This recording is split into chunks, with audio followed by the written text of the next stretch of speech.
ভাজা পোড়া যে স্বাস্থ্যের জন্য ক্ষতিকর, তারপরে লোভ মানাইতে পারলাম না, কারণ খোলা বাজারে এরকম সাজিয়ে রেখেছে পুরি এবং সিঙ্গারা, তা দেখে কি লোভ মানে কন্দি ভাই?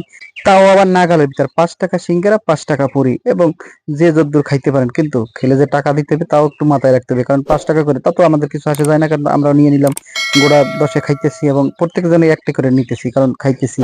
আর তার সাথে আসলে খাওয়াটা খুবই মজা, তার সাথে আছে টক দিয়েছে, এবং চুকার যে টকগুলো স্যার, সেই টকগুলো গলিয়ে রেখেছে একটা ভান্ডার ভিতর, সেটা ভরাই ভরাই খাওয়া, মানে সেই রকম একটি স্বাদ আছে। আসলে এরকম যদি আপনি না খান আসলে বুঝতে পারেন যে আসলে কিরকম স্বাদ।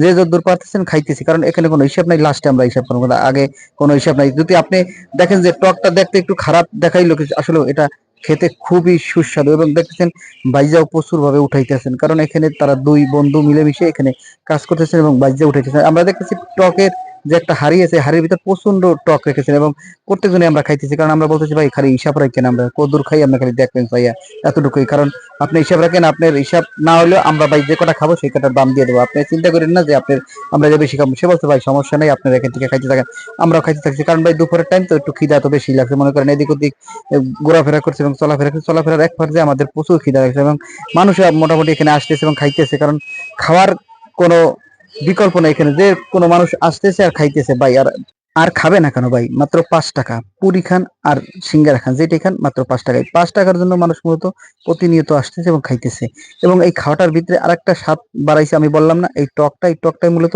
এমন স্বাদ বাড়াই দিচ্ছে যে আপনি একটা খাওয়ার পর আরেকটা আপনার নিতে হবে।